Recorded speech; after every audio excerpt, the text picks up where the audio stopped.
Pernah gak sih nanam benih, udah berharap banget, yang tumbuh malah rasa kecewa? Nah, dalam bahasan kali ini kita bakal bongkar tuntas misteri kenapa benih itu kadang-kadang ogah tumbuh. Dan ternyata sains punya jawaban yang keren banget di baliknya. Anda pasti tahu banget rasanya kan? Udah nyiapin tanahnya, disiram rutin, tiap pagi ditengok, tapi ya gitu, kosong melompong. Rasanya itu bukan cuma tanamannya yang gagal, tapi kayak kita yang gagal. Gitu, bikin frustrasi. Ya, kita semua tahu lah ya alasan-alasan klasiknya. Oh, mungkin benihnya udah tua, atau tanahnya kurang bagus, nanamnya ke kedalaman kali. Itu semua bisa jadi benar, tapi itu baru permukaannya aja. Cerita yang sebenarnya jauh lebih menarik dari itu. Jadi gini, kuncinya itu bukan menghafal puluhan aturan berkebun yang ribet, sama sekali bukan. Rahasianya itu justru memahami gimana cara sebuah benih berpikir. Cuma ada 3 pilar utama yang menentukan hidup matinya dia.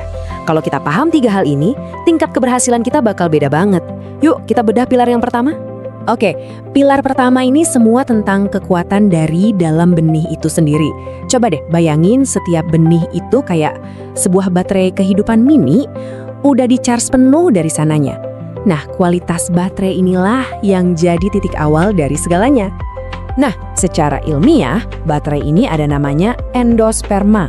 Ini tuh semacam bekal makanan, bahan bakar yang dipakai si benih buat berjuang nembus tanah dan memulai hidupnya, jauh sebelum dia punya daun buat fotosintesis. Anggap aja ini paket makan siangnya buat perjalanan pertamanya di dunia. Dan kalau soal benih, ternyata ukuran itu penting banget.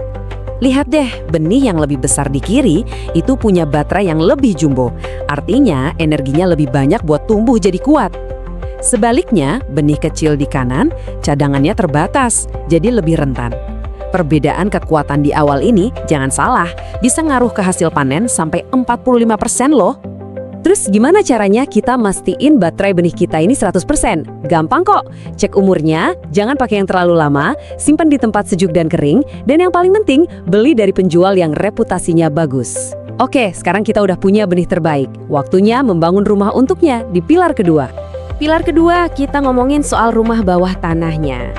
Punya benih bagus itu baru setengah jalan, tugas kita berikutnya adalah membangun lingkungan yang sempurna buat dia. Ini bukan cuma soal tanah, tapi soal arsitektur pori-pori dan satu elemen krusial yang sering banget kita lupain, oksigen. Ini dia, resep emas buat media semai. Gampang diingat, 2 bagian tanah, 1 bagian kompos, dan 1 bagian sekam bakar. Tanah dan kompos itu nutrisinya. Nah, sekam bakar ini kuncinya. Dia yang bikin rongga-rongga udara biar akar bisa napas. Aduk semuanya pelan-pelan aja. Ingat ya, jangan pernah dipadatkan. Sekarang kita masuk ke rahasia fisika kecil yang terjadi di setiap pot yang kita pakai. Di dasar wadah itu, mau sebanyak apapun lubang drainasenya, bakal selalu ada zona yang becek banget tempat air ngumpul. Nama kerennya itu meja air bertengger. Dan anehnya, tinggi zona becek ini hampir selalu sama, gak peduli potnya setinggi apa. Nah, ini dia kenapa tinggi pot itu penting banget. Lihat pot yang pendek di kiri. Zona becek tadi itu menuhin hampir seluruh pot, bikin akarnya tenggelam.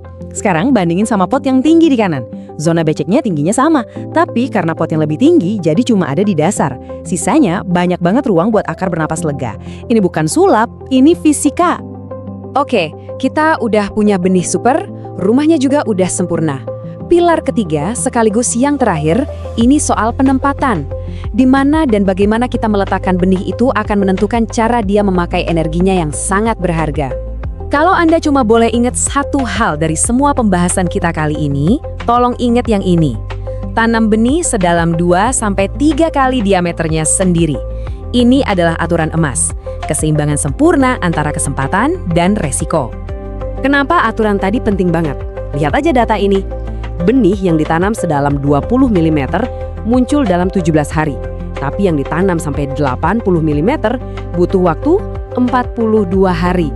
Itu lama banget. Setiap milimeter ekstra yang dia harus tempuh, itu artinya energi baterainya terkuras habis cuma buat berjuang ke permukaan. Jadi, inilah dilemanya. Kalau terlalu dalam, kayak yang di kiri, benihnya bisa kehabisan bensin sebelum sampai ke permukaan. Tapi, kalau terlalu dangkal kayak di kanan, dia rentan banget mati kekeringan. Aturan 2-3 kali diameter itu adalah sweet spotnya. titik paling pas yang ngasih benih kesempatan terbaik buat sukses. Baik, kita sudah bahas tuntas 3 pilar utama. Sekarang, saatnya kita satukan semuanya jadi sebuah formula sukses yang bisa langsung Anda pakai. Nah, ini dia rangkumannya. 1. Mulai dengan benih berkualitas, si baterai yang terisi penuh. 2. Siapkan media yang kaya oksigen, rumah yang sempurna. Dan 3. Tanam di kedalaman yang pas untuk menghemat energi. Kuasai 3 hal ini dan Anda sudah menguasai fondasi dari semua pertumbuhan tanaman. Ini mengubah cara pandang kita kan? Keberhasilan menanam itu ternyata bukan soal sihir atau tangan dingin. Ini adalah sains. Ini semua tentang menjadi manajer energi yang cerdas dan presisi. Jadi, lain kali Anda memegang sebuah benih, ingat, Anda bukan cuma seorang pekebun. Anda adalah seorang manajer energi. Tugas Anda adalah memberikan modal awal terbaik untuk sebuah kehidupan baru. Dengan pola pikir ini, kegagalan bakal jadi lebih jarang dan kebun Anda bakal jauh lebih subur. Selamat menanam!